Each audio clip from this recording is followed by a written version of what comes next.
আসসালামু আলাইকুম গাইস, দেখতে পাচ্ছেন কত সুন্দর একটা ড্রাগন ফল।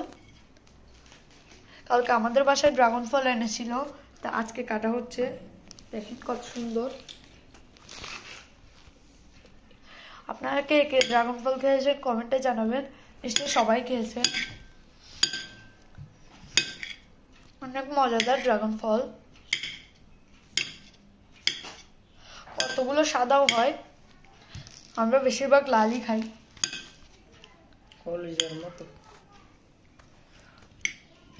দেখেন কত সুন্দর।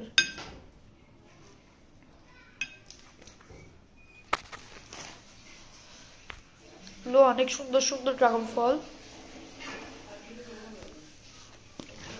আপনারা কে কে খেয়েছেন নিশ্চয়ই কমেন্টে জানাবেন। সবাইকে ফুল ভিডিও দেখার জন্য ধন্যবাদ। আসসালামু আলাইকুম।